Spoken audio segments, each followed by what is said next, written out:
In any event, I just want you to be aware of that.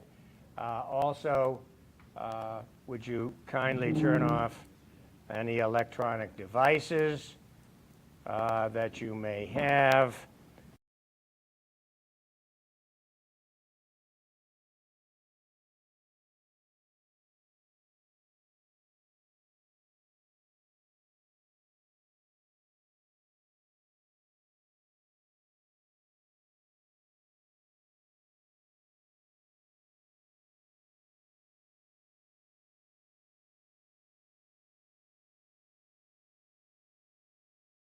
With a very interesting wardrobe.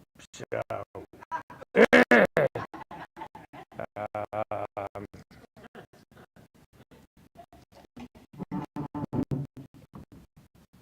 and I also want to, I put on the table, on, I think there's one copy on each table, this very quick summary of the Queechee Deli, which is a lunch offering that they have here. And it's what I suggest as a possibility is that we do it 2 weeks from today, which would be the day after the election. That is not the last class, but it is close to the last class. So I think what we need to know at this point, first is there enough interest to do this? Because we're not going to do it for a few people. We'll need to, we'll want to do it for more than that. So the price of this, the base price is $18. And then they add on what, service and tax and various things. So it'll probably come to, I don't know, 23, something like that. This also does not include not only adult beverages, but it doesn't include coffee, tea, cold drinks. There is a $3 coffee, tea, cold drinks charge that we could add on, so the base would be 21, and then there'd be an add-on to that. So without trying to take up too much time here, I'd like to know what the interest level is for the luncheon, which, as I say, would be 2 weeks from today. So would you put up your hands if you have an interest?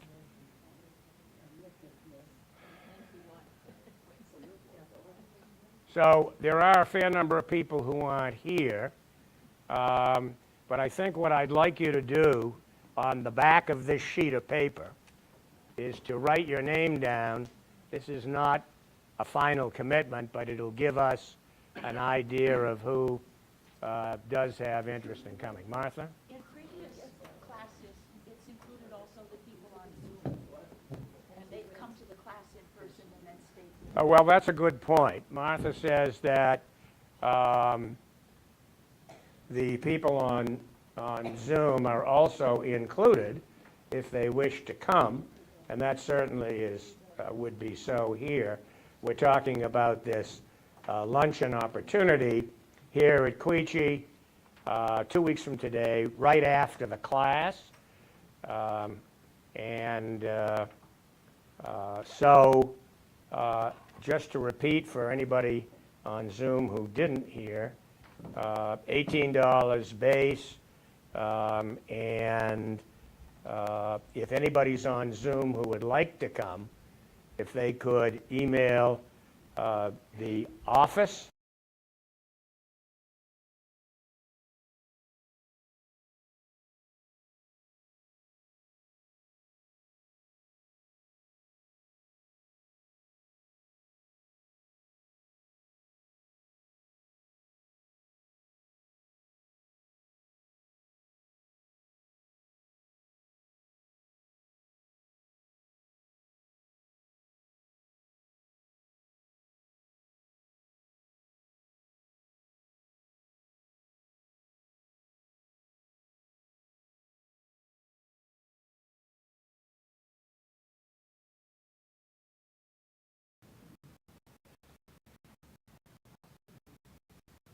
So I've put this back up, and some of you may have seen, those of you who read the journal, may have seen a couple of articles over the past week on this whole situation, and I thought I would just make a couple of additional comments and then we'll move away from this. First, Polygram does not accept bets from U.S. residents. If I said differently earlier, then I misspoke. However, this organization is actually based in New York. It was funded by our good friend Peter Thiel, who of course is responsible for J.D. Vance being on the Republican ticket. And they put up in 2020, I think, he and a number of other crypto folks put up $100 million basically to start this fund. And I also learned a couple of other interesting things about this. There are apparently a couple of 100,000 users currently. According to statistics that the company released, only 12% have made a profit.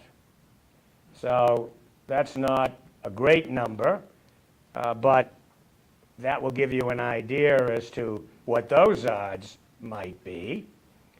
But I think what is even more interesting is that when I went on, which I did, to try and determine how to open an account, because like everything else on the internet, you can find a way to do it whether or not you're a resident. And I thought maybe we could get a group together to bet on the outcome. But what I learned here is that all of the betting goes on using cryptocurrency. And I don't know about you, but I'm not using any cryptocurrency at this point, and I suspect will not be using it at any time.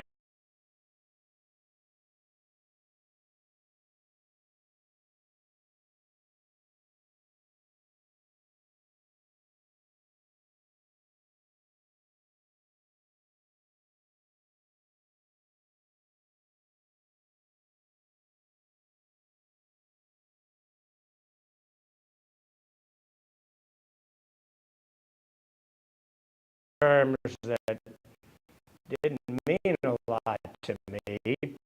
You first have to establish a crypto wallet, and then you have to get what's called a MetaMask.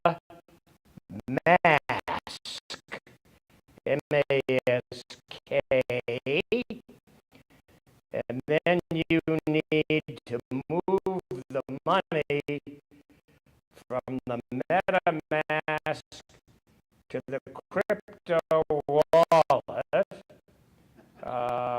and then you get what's called crypto, well, apparently USDC is what's known as a crypto stable coin. Anyway, by the time I got through reading all of this, I knew this was not for me. But I think that some of you may be interested in looking at this. It's much easier, I think, if you care to kind of pursue this activity, to go to Kalshi, Kalshi, which is a U.S.-based operation. And according to the CEO, Kalshi has been doubling their hits every day.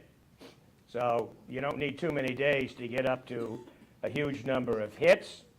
And at the moment, the last bet on Kalshi was 56 for Trump and 44 for Harris. So those odds are slightly different. Anyway, so much for that. There's also some speculation, I think I mentioned this the last time we talked about this, that there are a couple of very big accounts on Polygram, 30, 40, $50 million, and the people who are outside the company are unable to tell whether that's a single account or a number of accounts, but there are questions about how these odds were set, how they're moved, and it will be interesting to see what happens as we get even closer to the election.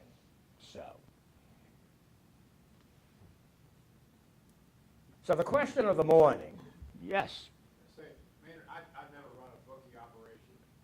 Well, I'm sorry about that, Dan. I'm sure a man of your integrity would be. I always wondered how they set the odds. How what? How do they set them? If I run a bookie operation out of my living room with a horse racetrack around the corner, how do I set the odds? I've always wondered about that because that's really critical. Well, I think maybe you and I should have an adult beverage to talk about that. If you're looking for a silent partner. So the question of the day, I think, is, are you better off now than you were 4 years ago? I mean, that's the way Trump is opening virtually every one of his events. Are you better off now than you were 4 years ago? And everybody screams and hollers, no. Are these people stupid? Yes. Are they forgetful? Are they being lulled to sleep by the mainstream media, the Times, among others? They're willfully ignorant. So I wanted to go back to 4 years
go for a moment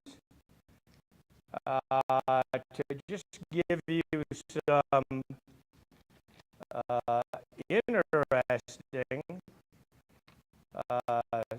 statistics. You know, 4 years ago, Cardinal Dolan and many others, which were as bad as any he has made anywhere during this whole election period. And I think that when this is all over, the media, the mainstream media, I'm not now talking about what's on the internet, is going to have, I think, a lot to answer for. So in the most recent Emerson poll, Harris has a 1-point lead, national lead, but she leads with Hispanics 61 to 35, and with blacks 81 to 12. But Trump's lead with white voters is 60 to 38. And I went back and grabbed Mike Dukakis had better numbers among white voters against George W. Bush in 1988. Obama, his white voters' support went from 43 against McCain to 39 against Romney. So I think we have here a repeat, a possible repeat of what we saw in 2016 with Hillary, with the added factor of the race card. I don't know how many of you remember Shirley Chisholm, but in I think it was 1972, after she had been elected to Congress in a most unbelievable way. She was a state assemblywoman in New York from Brooklyn, and she ran against James Farmer. He was the head of CORE. You may remember him. He was a very charismatic guy, very talented, well-spoken, big, very attractive man, and basically everybody wrote her off. Well, what many people outside the black community didn't know was that James Farmer was married to a white woman.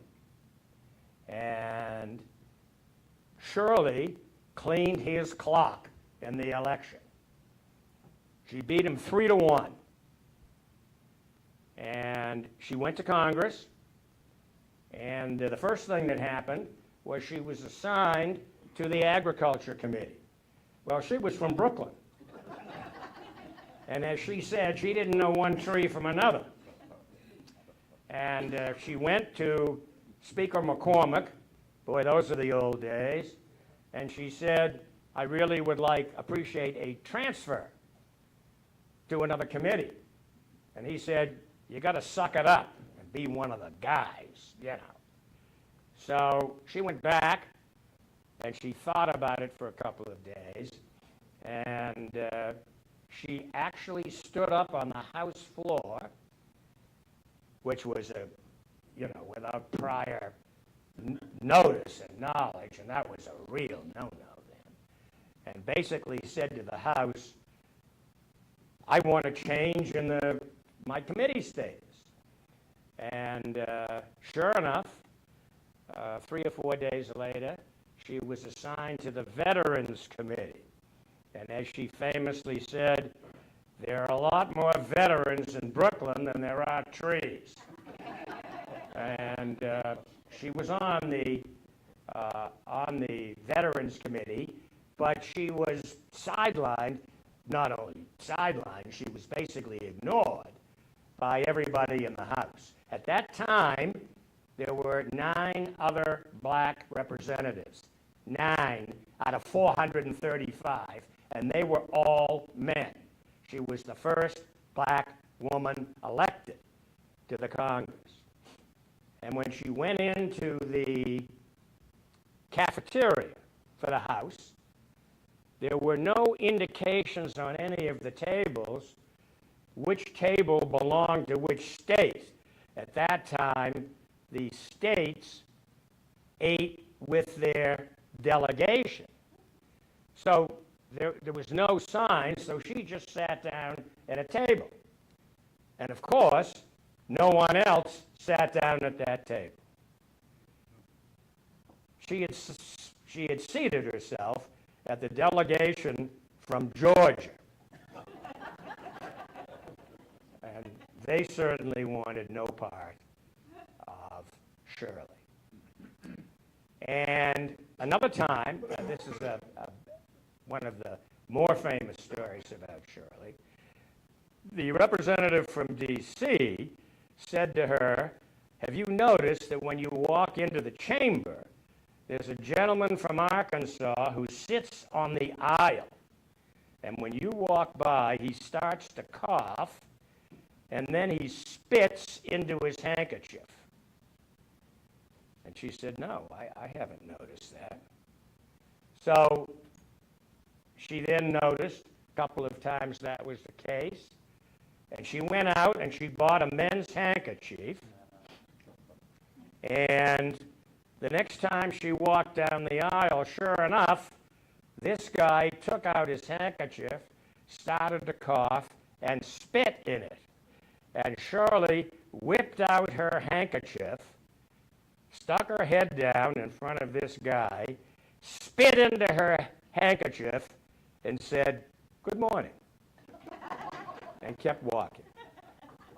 And he never did that again. So Shirley was a tough gal. She had a tough road. She, of course, was not only black, but she was a woman. And she often said in her career and in her life that being a woman was much more difficult than being black. An interesting comment, I think, coming from 1972. Shirley ran for president in 1972 at the Democratic National Convention. She got 169 delegates or some such number. She was really quite remarkable.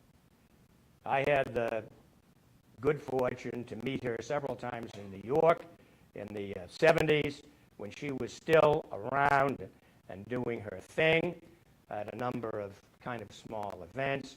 She was really a remarkable lady. But here we are, 52 years later, and I think we have a lot of the same feelings spread not only throughout the Congress, where there, of course, has been considerable progress in the numbers of blacks and women, but throughout the country, where I would argue there's been a lot less progress. And where the Civil Rights Act and the Voting Rights Act have been basically decimated. Some of you may have heard today on Vermont Public Radio as you were driving up, there was a piece on segregation and on the black vote, basically. And they went back to Barry Goldwater in 1964, where he, of course, was, I say of course, he was definitely a supporter of segregation, among other things. And they quoted him, and we heard him speak a couple of times. But one of the things they didn't really talk about, they were talking about the change from why blacks went from being Republicans to Democrats.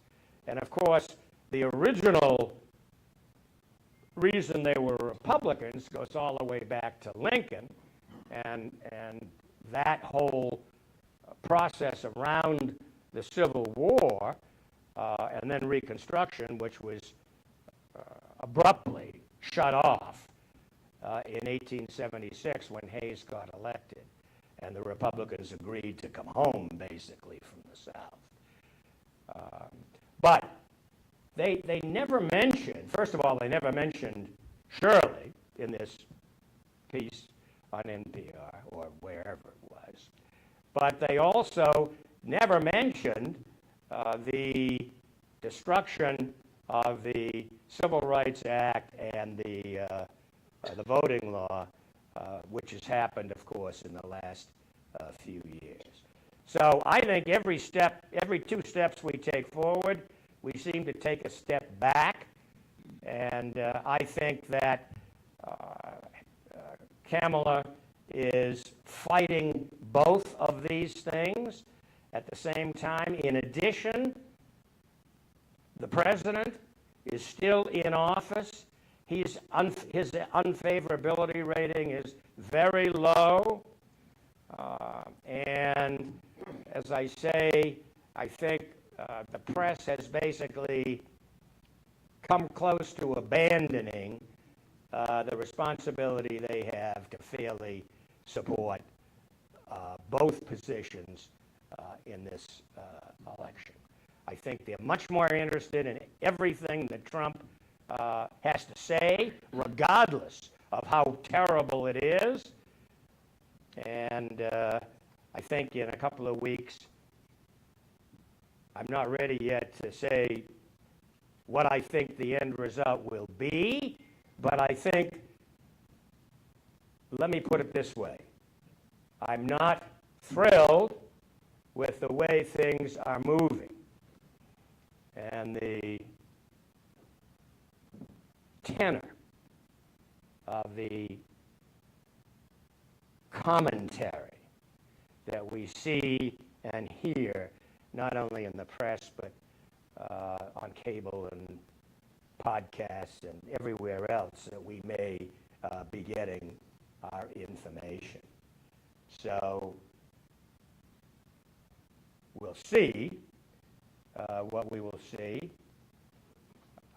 Let me kind of just finish this little segment up. I don't know how many of you have seen any of the town halls or town meetings or whatever you call them that Harris has done with Liz Cheney. I think that the idea of those has been excellent. I watched one the other night, I think it was from Wisconsin, but I'm not overly enthusiastic about how those have been received or what she's had to say during those events. The other night, I think the one was moderated by Charlie Sykes, who, was a former congressman and has now been a big spokesperson for the campaign, et cetera. And he threw her, the opening question, I forget exactly what it was, but it was right down the center of the plate. And she went into a long discussion, not discussion, but commentary that we have heard many times about coming from the middle class. We can probably all basically repeat it because we've heard it so many times. And as I followed the conversation out, there was no effort on her part to talk about programs that she thought she might begin or renew. There was little attempt, even, for example, having a Republican in the cabinet or having a bipartisan board. She didn't call it a board, but a bipartisan group which she would consult. She didn't even talk about those. And I think that at this stage of the campaign, just whacking on Trump is not enough. first of all, to that audience, those people are either already convinced or ready to be convinced. That's why they're there. Many of them presumably Republicans. But I don't feel that just banging on Donald is enough to push this over the line. I think she needs to have some positive programs, commentary, and I don't see that in the last, haven't seen it yet, in the last 2 weeks of this campaign. Yes, Smith. For those of you who don't know me, my name is Sven Carlin. I've been involved in the stock market my whole life. But I don't know if you're following this Donald Trump social media stock, DJT, but the stock went to 67 bucks a share when it was first announced that he was forming this thing. No earnings, no revenues, nothing. It went to a $14 billion market value.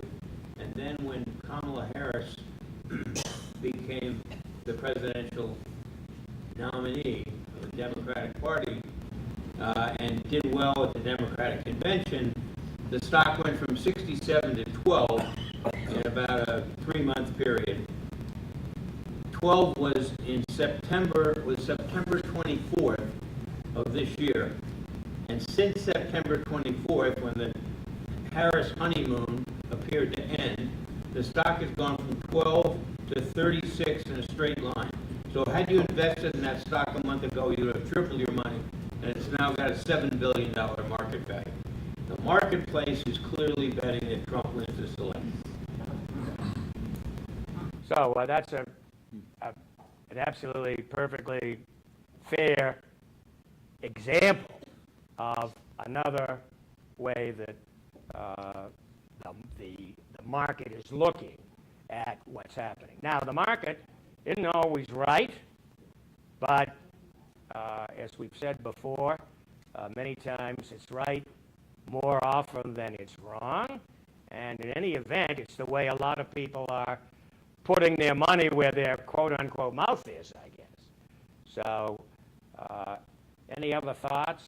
I mean, I'd like your response to this. How do you all feel that we had this discussion last week, which I thought was a good discussion, about giving advice to her as to what she might do going forward. Here we are a week later. I think one of the things that I remember we talked about was Michelle.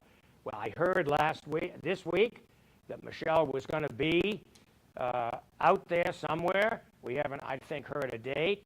Certainly Barack is out there. I mean, he's knocking himself out, which I think is a very positive thing.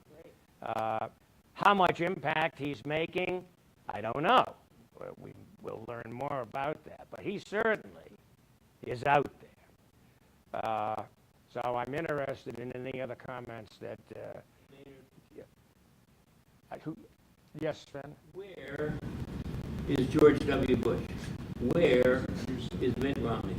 Where are the guys that could make a significant difference here? Their mouths are zipped, and I do not understand it. Well, I think that's also a very good point. We have a lot of Republicans. That's been the purpose of Liz Cheney's move. But I would certainly agree that Romney, GW, Condoleezza, and those folks are hiding in a closet or basically not saying anything. And I think those names would have an interesting and potentially dramatic effect, because those were really big names. We saw today the remarks by General Kelly, who has been actually quite quiet for a long time. who was the longest-serving chief of staff for Trump, a four-star general. And, you know, again, I'm not sure the impact of that, but I did think that the way it was presented, at least the way I saw it presented, was not reported. We heard his voice making those comments, which he made. And I think I would agree with Sven that if Bush or Rice or Romney made comments, that could have an impact on a certain group of folks. Ross? Usually, over the last decades, there's all, in presidential elections, there's been an October surprise. We still have a few more days left in October. I don't think we've had an October surprise yet. And we don't know which way it's going to work. Yep. But Can go either way. always have Right. Steve? Well, this is an ancient memory, but when I was 12 years old, That is ancient. I was handing out buttons on the streets of White Plains, New York, for Republicans and Independents for Johnson. And my dad was the Westchester County chairman of that. And there was a lot more publicity. It was much better funded. I think Rockefeller was against Goldwater. Yes. And it seems to me that when you have a voice like Liz Cheney and other Democrats, they have not done a good job of funding it. You should see more ads on TV, more full-page ads in the paper. There was a forum in New Hampshire the other day with a whole group of Republicans who were supporting Harris, former Attorney General. New Hampshire Republicans? Yeah, New Hampshire Republicans who are supporting Harris. It just seems that it's a really underfunded effort, underpublicized. And I remember in '64, and again I was 12, but it just seemed like there was a huge groundswell of people against Goldwater. I remember the ad with the mushroom cloud, and Right. the girl with the daisy. Right. That was, Well, that was one ad that made yeah. a big difference. And that slogan, I think, in your heart, you know he's right. But in your guts. Right. Right, you know he's nuts. Yes. Maynard, I wanted to go back to the stock market issue. Sure. We were using Trump's company as Yeah. perhaps indicative of the stock market as a whole, but I wonder what the impact will be, assuming Trump is elected, as you're kind of steering us toward the worst-case scenario. How the stock market will feel if he tries to institute the policies that he's talked about, including kicking immigrants out of the country, imposing the tariffs. Is the stock market really going to like that? And will he be allowed by his advisor to follow through on what seems like a fairly unfriendly business operation? Yes, Bev? I am really tired of people acting like he is normal, and he is not normal. And I think the media still is trying to treat him like this is a normal candidate. Yeah. And he is not. And so I am not sure. He threatens everybody. So does Romney want to come out against him and feel his wrath? So basically, he is holding everybody captive. And the media still is trying to be fair and balanced. Tim Walz kind of comes up with a little exaggeration, not even a total lie, and they're picking on him. Trump can't come out with anything that's truthful. You know, what about the geese? What about, you catch him on anything, and he will not back down. I still cannot believe that the majority of people in this country will vote for him. And it makes me want to move it, and you may be depressed, Jay. Yeah. Just thinking about it, I agree. Yeah, it's depressing. I talked to a number of friends Louder, please. who think that it's just noise, that he'll never do any of these things.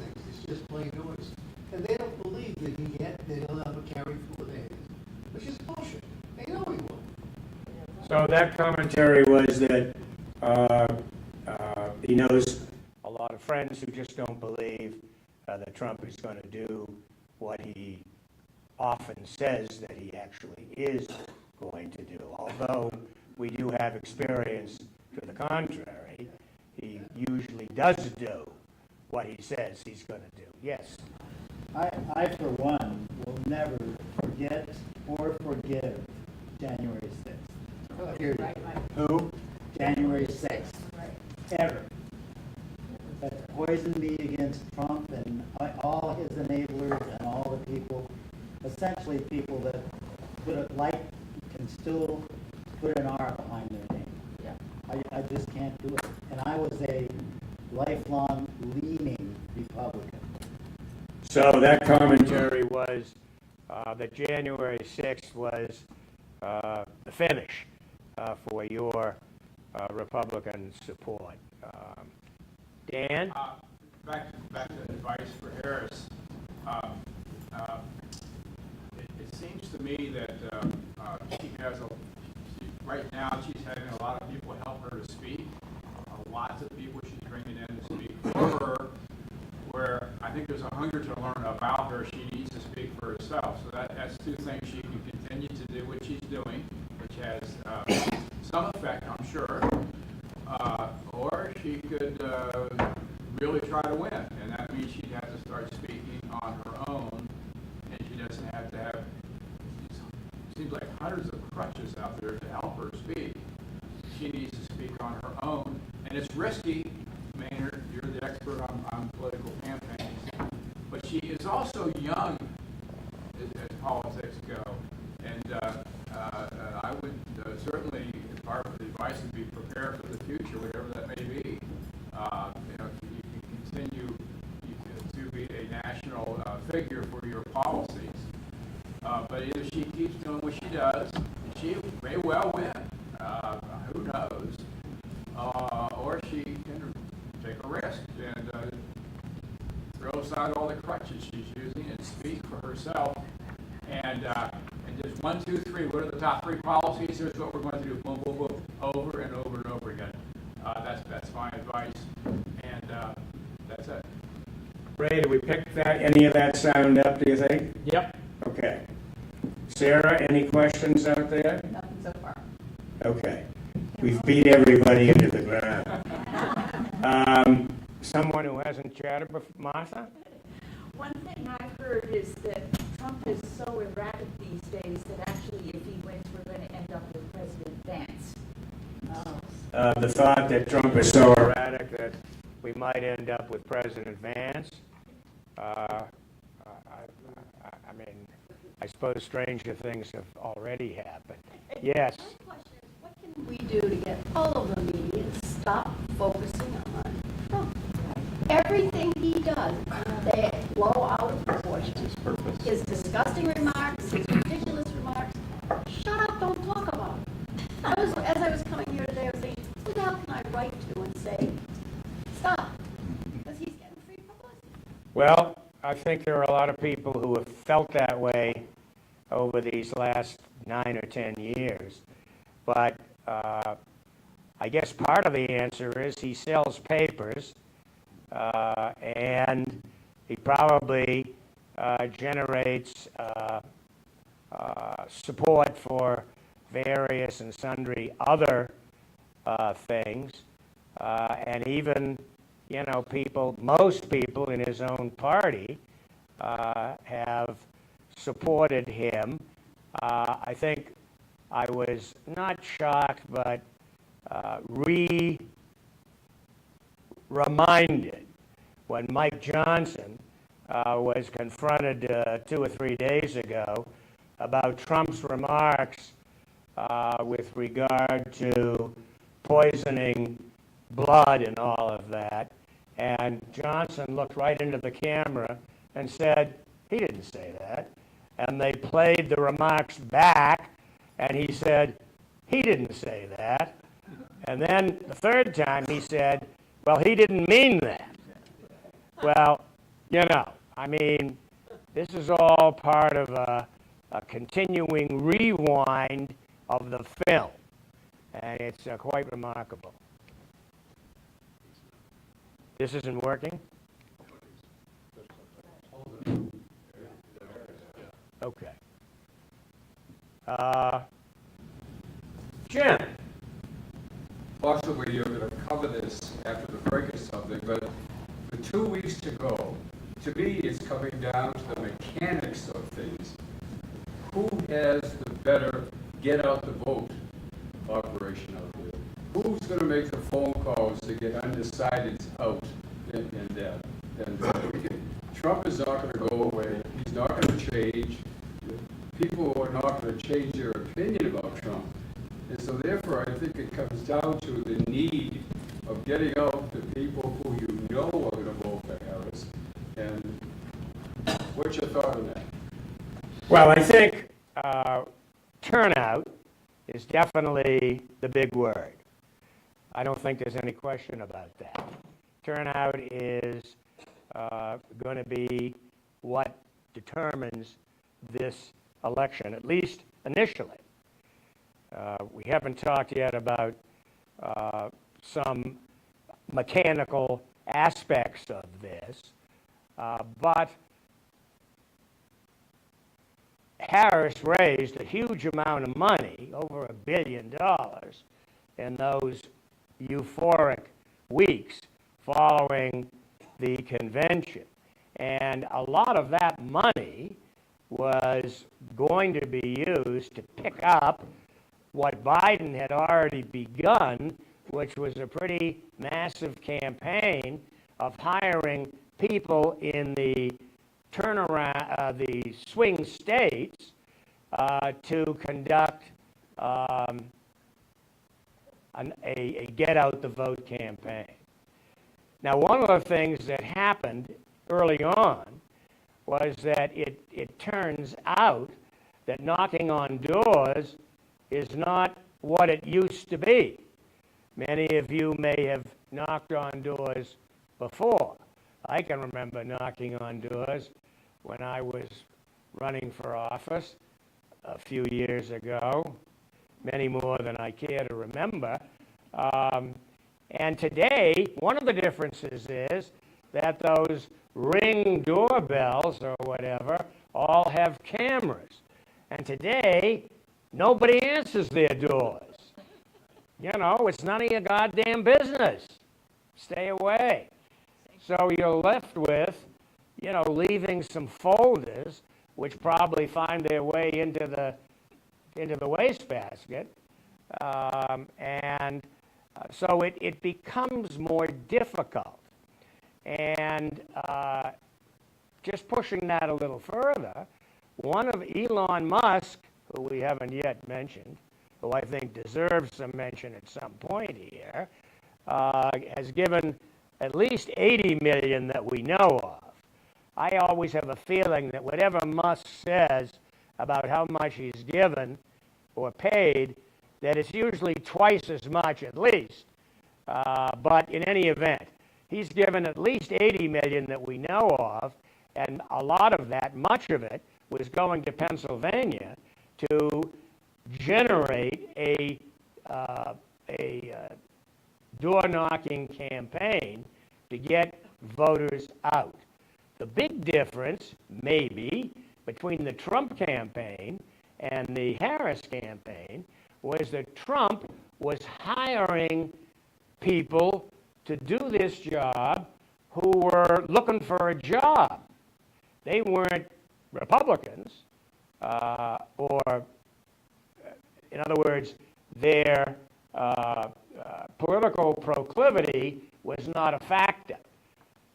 Biden and Harris both were hiring people in Wisconsin and Michigan who were Democrats or independents who wanted to do this, or maybe even Republicans who, you know, were for the Democrats. And they were, I don't know what the going rate was in Wisconsin, but I can tell you that knocking on door rates going back historically has not been a way to build your wealth portfolio. I mean, you know, they're paying, I'm sure, much less than the minimum wage. Well, maybe not in New Hampshire, because we have a minimum wage which is ridiculous. What, $7.25 an hour? But according to some numbers I saw, the Trump people in Pennsylvania were being paid like $35 an hour. So that's quote unquote big money in rural Pennsylvania to knock on doors. Well, long way around, how successful will that be? Your guess is as good as mine. But turnout certainly is going to be the key. And how they're going to get these people out, we haven't yet talked about. I think the latest figures this morning were 19 million votes that have already been cast. That's a pretty sizable number. Hard to compare to 2020 because, remember, 4 years ago we had COVID and a lot of those numbers were pumped up because of it. So we can't really, it's not really apples to apples. And the 22 campaign was a midterm campaign. So again, those numbers are typically lower than the presidential years. Yes, Dan? It's a good point, my seatmate here. Operationally, and we don't know how this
So,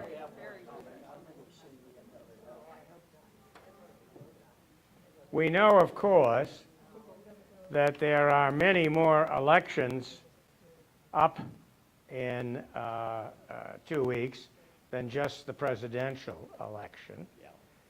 And many of them, most of them, are important for a variety of reasons.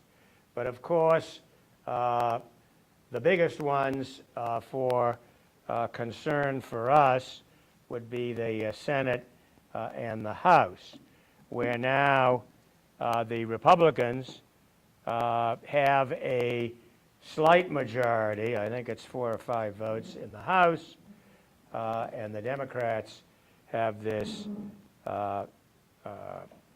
majority of 1. Really, it really isn't a majority with Manchin and Sinema, but it's worked as a majority some of the time. So I think it's definitely worth talking about what might happen in those elections. It's been suggested that we might see a reversal. That is to say, we might see that the Democrats, the Republicans take the Senate, and the Democrats take the House. Or we could see the Republicans take both the Senate and the House. I think, as I stand here, I think it's unlikely that the Democrats are going to take both houses, but perhaps not totally impossible. So there are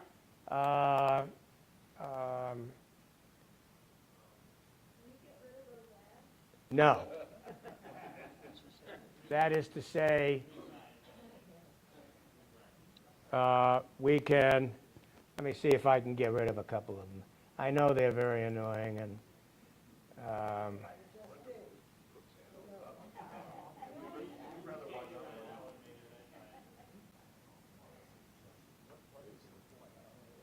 so let me come back here. So this map shows the current status. There are actually 8 seats that the Democrats are defending. There are 34 seats up for the Senate on this vote in 2 weeks. 23 are being defended by the Democrats, which is a terrible split. But that's the way it is. And there are 8 seats out of those 23 that voted for Trump at least once. 3 states voted for Trump twice: Montana, West Virginia, and Ohio. Now, West Virginia is done. Manchin's leaving. Jim Justice and his dog are going to come into the Senate. And in Montana, it frankly looks like Tester will be defeated. I think he will need a major boost of some kind in order to get back into contention.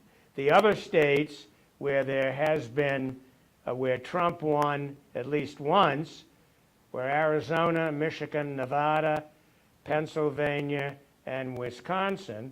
And of course, those are all of the swing states, or most of them. So there are a couple of interesting questions that I think we can ask. One is, what impact will the presidential vote have on the senatorial vote? We know that somebody like Sherrod Brown has been able to win a number of times despite seeing Ohio go red. And we know that there are other senators Tester was able to do it in Montana. But we have in Nevada, and Bob Casey has done it in Pennsylvania. But those races today are basically, the last polls I saw, they're within 1% of one another. And that's basically a toss-up. That's where we are there. So what are the possible outcomes? Well, of course, there are all kinds of outcomes when you have that many states. Will we see a trend? In other words, will there be, if one of the presidential candidates seems to have developed some momentum, will that carry down into the Senate count? And again, historically, in recent years, the ticket splitting between presidential and senatorial candidates is more unusual than it is common. Not impossible, as Sherrod Brown and Manchin, if we could include him, and Tester, and a few others, Bob Casey, but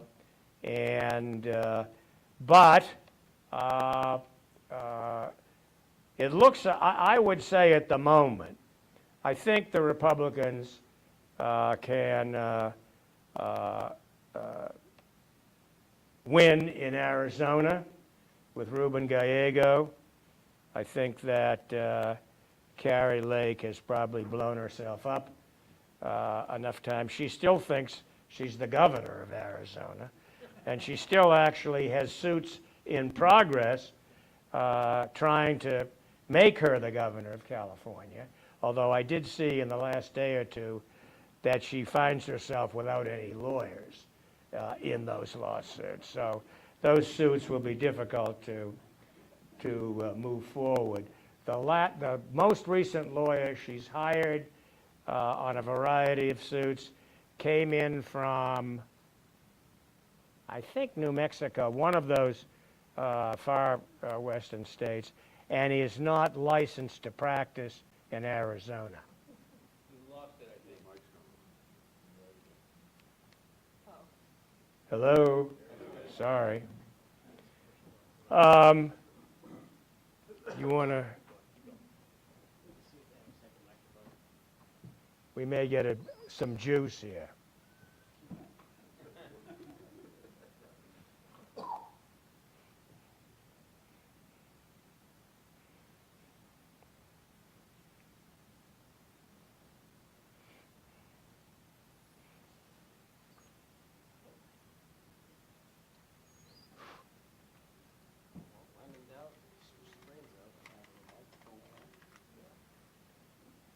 We got 20 million people hanging on this.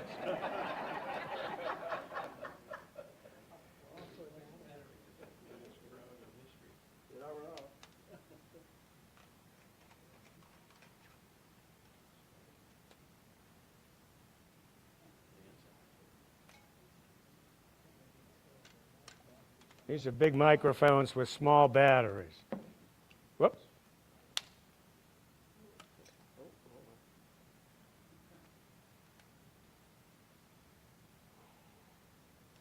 If I have one technical difficulty of the day, I would have this be it. So, this is nice and simple. Okay.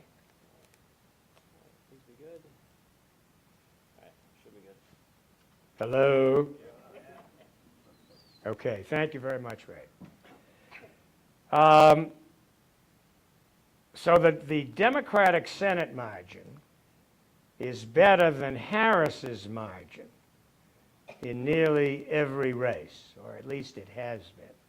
So that's kind of interesting, but those margins over the last few weeks seem to have shrunk. And the incumbents, Casey and Brown and what's her name in Wisconsin? Yes, Tammy Baldwin, seem to have seem to have slipped. So I think the answer is that we don't know, which of course is always the answer. And if we looked here, we'd see that the two that are highlighted here in ICRU, Montana and Ohio, I certainly, I think Brown has a much better chance of pulling this off than Tester does. There are a couple of other states that have interesting races, Texas and Florida. Of course, the Texas race with Ted Cruz is interesting. As best I know, everybody hates Ted Cruz, even in Texas. So I think that everybody would be thrilled if Allred, who's quite a remarkable fellow by all accounts, were to win that race. My own guess at this point is I think he'll probably come in maybe a little bit better than Beto did a number of years ago, but not quite enough, which I think is too bad. America would be a lot better off with Allred than Cruz in that race. And then in Florida, there's another race going on with Rick Scott, who can write a check any day, any time, for any amount. And I expect that he'll hold on there. I don't think we're going to see any changes. I think it's possible that the Democrats, that the Republicans could win 2 or 3 of these races. They certainly, as I say, are going to win West Virginia and likely Montana. I think that they could win in Wisconsin. I think they could win in Michigan. I think the Harris performance there will have an impact. If Harris loses in Michigan, I think that that race might change. All the uncommitted votes in Michigan, and there are a lot of them. The state is roughly a third. And if a significant percentage of those uncommitted votes, which were Democrats, if those folks go over or don't vote, they don't show up, I suppose there's always a possibility they could show up and blank the presidential contest or vote for Jill Stein and then go to the Democratic candidate for the Senate. That's a possibility. But that's a pretty sophisticated move by an average voter. I don't mean to look down on them at all. They're all we got. So, but, to kind of come up with that resolution, I think is a fairly sophisticated one. It might make sense to many people because it would get them off the hook for their feelings about the Israeli-Palestinian thing, get them off the Trump hook, but give them a chance to vote for a senatorial candidate who they thought would most represent them, for example, in the abortion or health care issue. And I certainly would agree with one of the last comments we heard from a class member, which is that, in my view, yes, the economy is critical.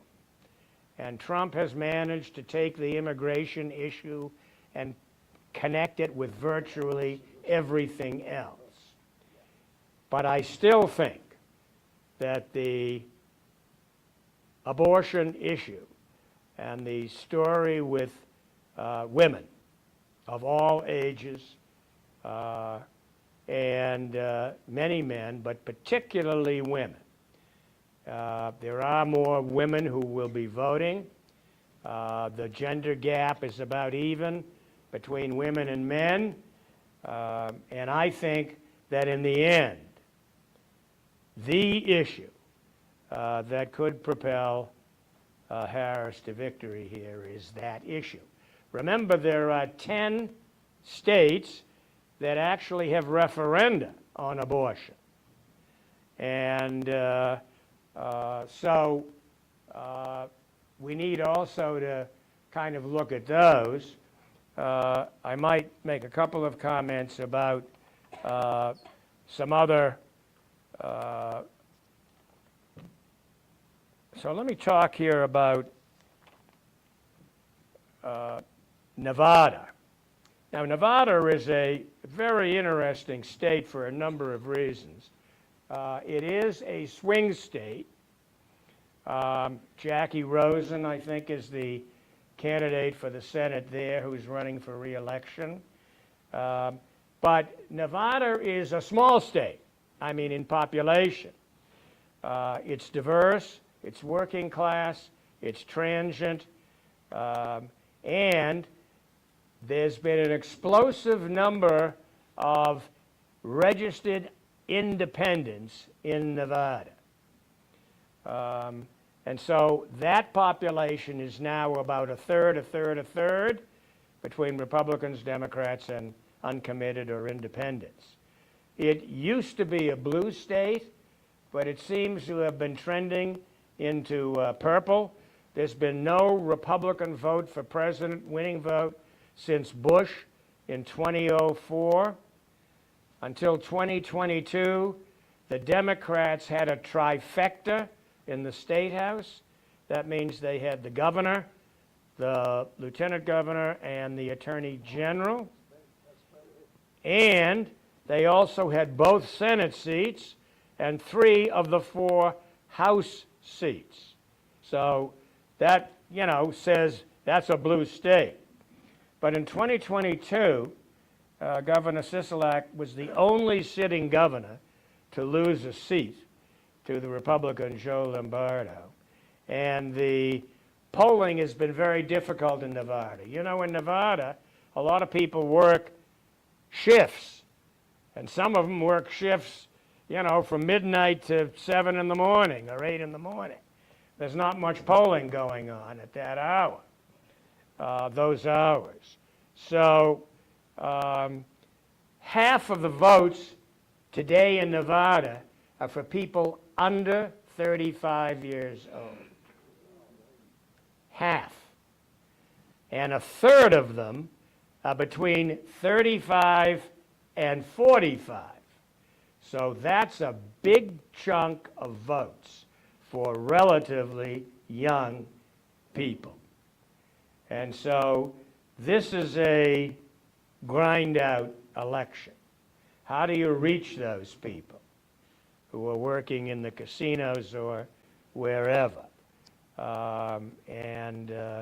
So Jackie Rosen seems to be hanging on, but again, there's a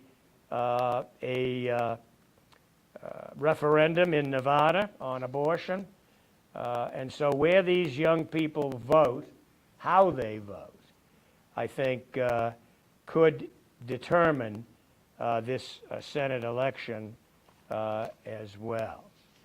So I want to just briefly to segue a bit here. We've talked about, I think we've mentioned this issue of mail-in ballots and lawsuits that have been brought, are being brought. So one in Pennsylvania, I think, is particularly interesting because it's actually still going on. In Pennsylvania, you must return your ballot in 2 different envelopes. The inner one is for secrecy. That's where the ballot goes.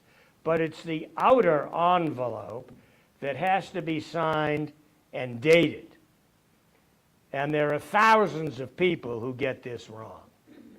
That is to say, they sign the inside envelope, they put the wrong date, they do everything possible to make it difficult. The Pennsylvania Supreme Court has ruled that misdated or undated envelopes will not be counted. That means that there are going to be thousands of ballots not known, completely thrown out. Sometimes the voters forget the inner envelope. They just forget to put the ballot in the envelope. And that requires rejection. But you can cast a provisional ballot on Election Day. Well, how do you know that you have the right to cast a provisional ballot? And the answer is because the town or city is supposed to notify you. Well, what's the likelihood of that? And so I think the answer is the Republicans are still fighting to have these provisional ballots thrown out, even if they're eventually made.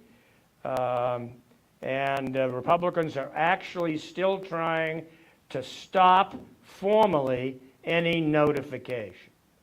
In other words, if the ballot is misdated or unsigned, that the town or the city doesn't have to notify you, and basically you're out. The GOP members of Congress have filed a suit. Also, I think, mentioned this, attacking the overseas votes, and that's a big number, including military. Interesting, the suit was filed less than a month before the election, alleging that the states must verify the eligibility of all of those people overseas, including the people in the military. And that would require a huge effort. It would require copies of the IDs that we used, which in some cases now must be submitted along with the ballot. And in Pennsylvania, they've already sent 25,000 ballots overseas. So how are they going to handle that mess? The idea here, frankly, is to sow distrust in the election and set up challenges to contest the results. So most states, the other problem with mail-in ballots is that many states don't allow any processing until the polls close. This is a really foolish law because there's some processing. For example, if you have a second envelope, you take that envelope out of the first envelope and you remove the ballots and flatten them, because in many cases they're folded or whatever. That process in itself reduces, or would reduce, if you could do that before the closing of the polls, you could expedite the polls, the counting of the ballots initially. By the way, I did see this morning that the Georgia Supreme Court ruled that the election board rule that they were going to have to hand count the ballots in Georgia was no good, and they threw it out. So we'll see what happens to that.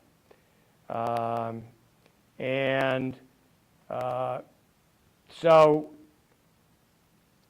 I had another point I was going to make, and I'm sorry I lost it here. We're talking about, well, it'll come back to me. probably tonight. So these are this is the case in the Senate, and I want to just show you. Well, I don't know how I can get this back to you. Here. No, it's all right. Ray, you're going to have to substitute. Thank you very much. That's why you have to have an AV tech at all times. Right. The Senate races, you're talking about the states, as you, before you move the topic perhaps. I have heard Tammy Baldwin, Sherrod Brown, and the fellow in Pennsylvania. Casey. They're now beginning to say, Casey, they're now beginning to say, well, I can work with Trump. You know, I can work with him as president. I mean, Yeah. So vote me as senator. Right. And Well, those guys actually did work with Trump because they were senators. it's as a way to Right. try and get some votes, basically. Right. Thank you. Ray, we've got a hand. Well, we've got a hand there. Bill. I'll talk loudly. Any predictions on the effect of the hurricane in North Carolina? So, any predictions on the effect of the past hurricane or a new hurricane? Well, from all I've read, they've done a pretty good job in western North Carolina about replacing or making plans for voters in those areas. I haven't seen the details, and I don't know whether that means that there won't be any challenges, but that seems to have quieted down, at least temporarily, as a possible problem. Bill? Again, as I've said before, having lived abroad in different democracies, I can appreciate some pluses and minuses. But the fact that we have states, our federal system complicates our life, and having states having different rules for registration and procedures with national elections just doesn't seem to make sense. It seems like we should somehow get away from that. Okay. Yes, ma'am. I can't. Can any of those Senate races be challenged legally? Can any of those Senate races, I'm sorry, be challenged? Legally? What do you mean after the fact? Yeah. Well, I think the answer is that remains to be seen. I mean, we don't know what the results are or will be. We don't know yet what may or may not happen. So my thought is that if there's a likelihood of a challenge, we'll see a lawsuit. I mean, you know, they're going to challenge. I think it's likely that we will certainly, if Trump appears to have lost, that we will see challenges. And that reminds me of the point I was going to make. So, that point, thank you very much. Sure. So, that point is that the polls will close at a certain hour as you cross the country and as you remember. Thank you very much. And so they will start closing around 7 and then go all the way up to about 10 o'clock as you go west. And what the networks have agreed to do, I think, is kind of interesting. First of all, they will not call any of the toss-up swing states until the polls have closed everywhere. Second of all, they will call only those races in states where the margins are significant, probably 20% or more. So calling Idaho or Wyoming, or maybe even Massachusetts, is no big deal. But those other states will not be called. It's interesting, the over and under on when this election will be called is Saturday. And that would be the same day as we saw in the election in 2020. So that would allow for, one, it would allow for a certain amount of work to go on in these states where votes and issues arise.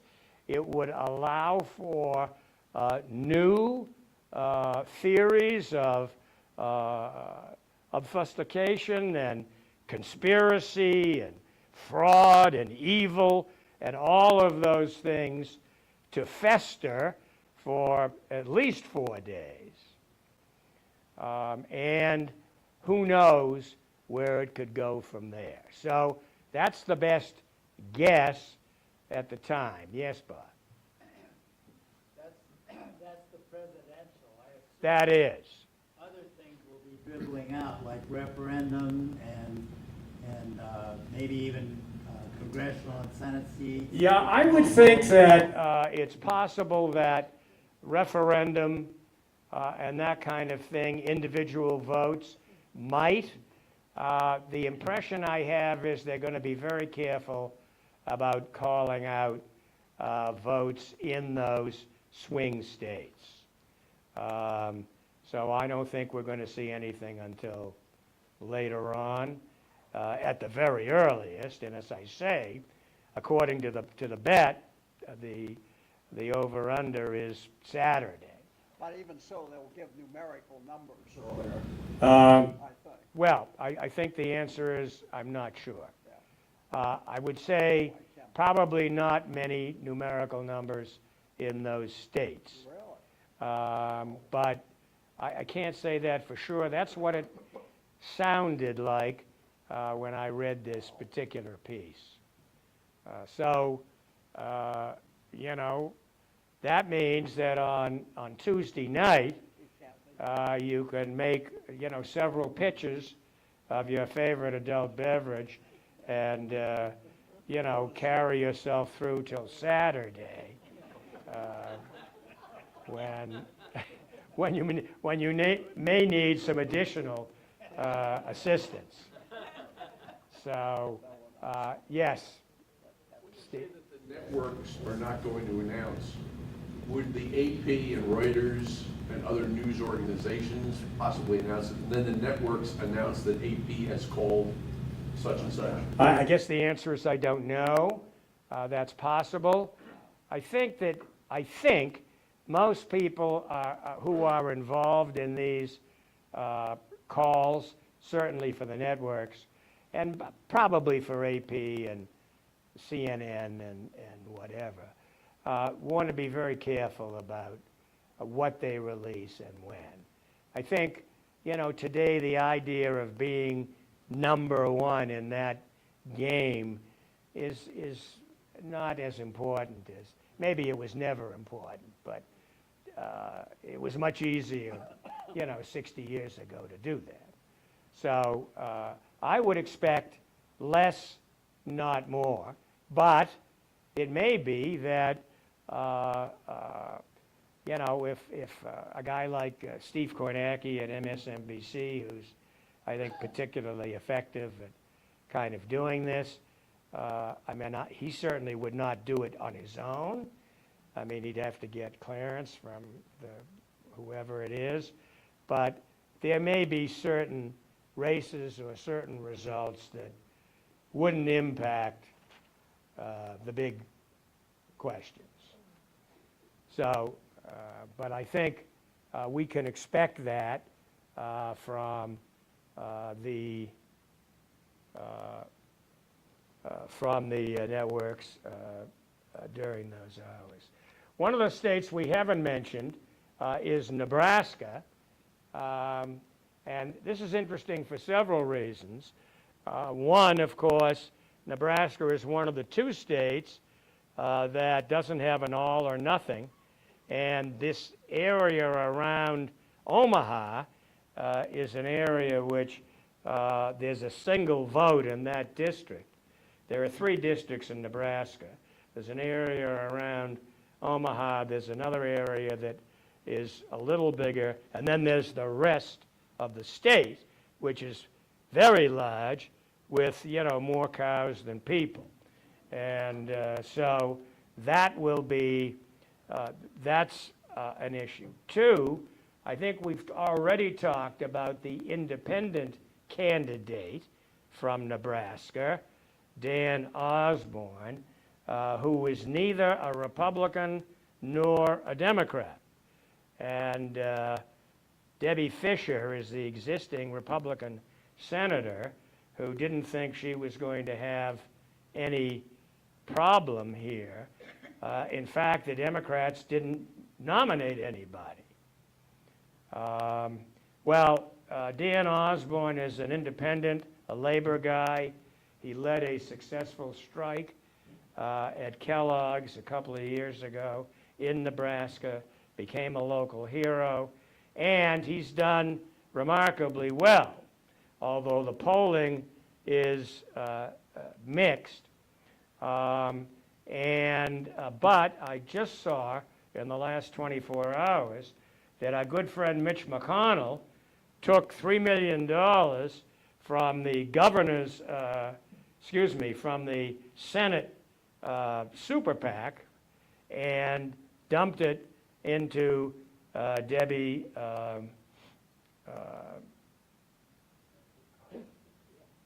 Debbie's race in Nebraska.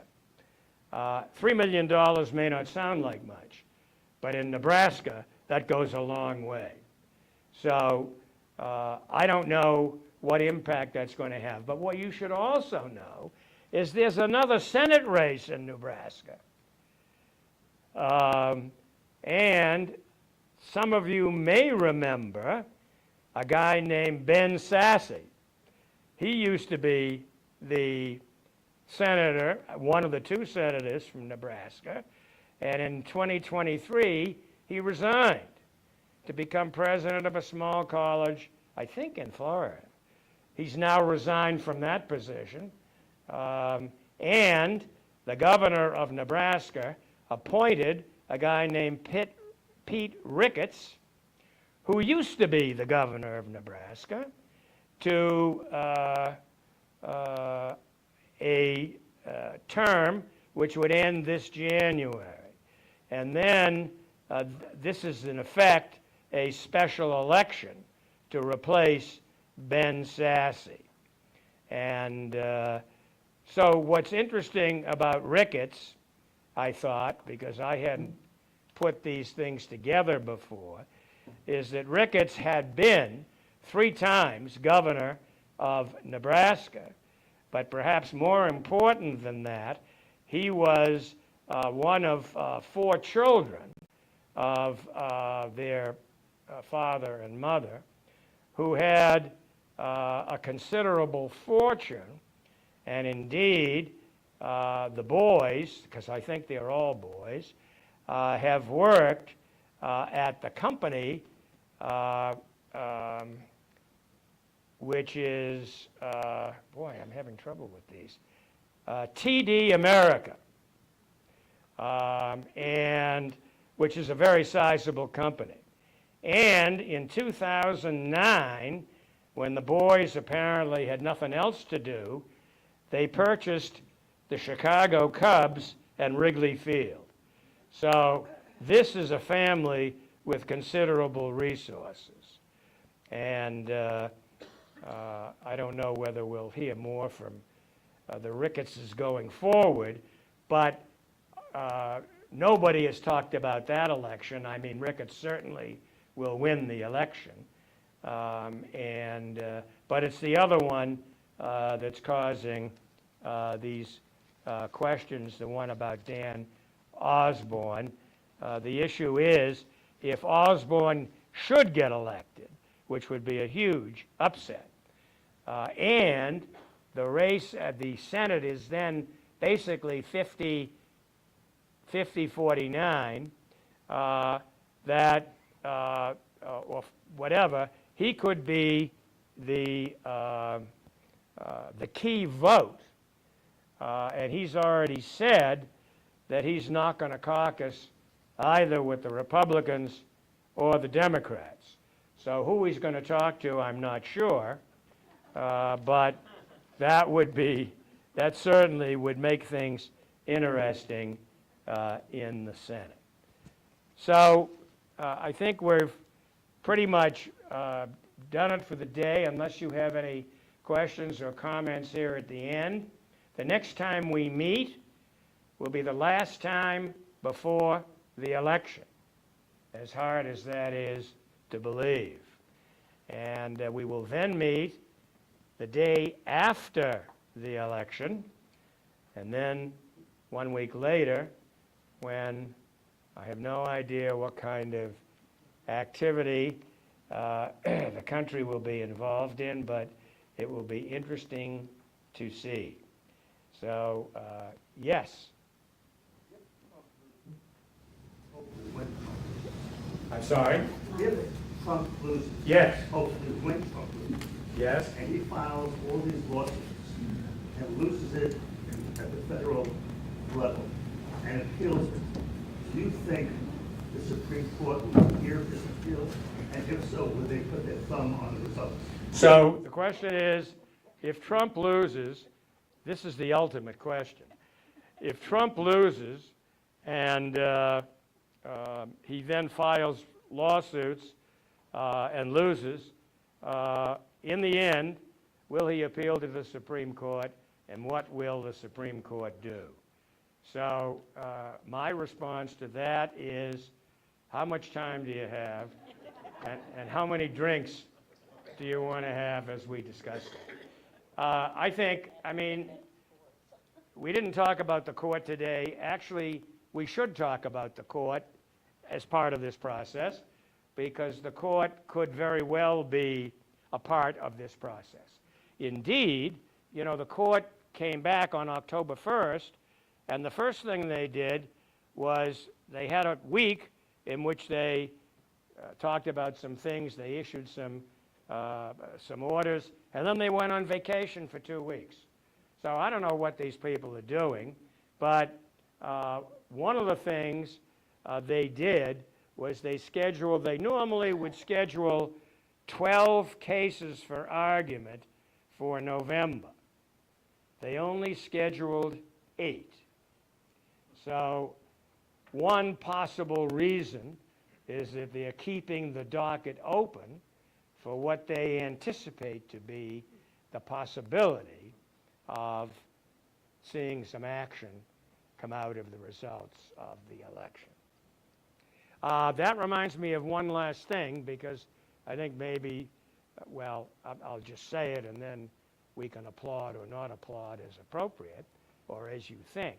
Today is the 33rd anniversary of Clarence Thomas's appointment to the Supreme Court of the United States. Only 5 other people have achieved that goal, and 4 of them were gone by the 34th anniversary. Only one reached both 35 and 36. So, I think one of the things that the justice wants to achieve, certainly, is to be the longest serving justice. So, I didn't see a big blast of headlines about that in the paper, but anyway, that's where that is. So, have a good week, and keep smiling. It's not over until it's over, and even then it may not be over. So we'll have more to talk about then.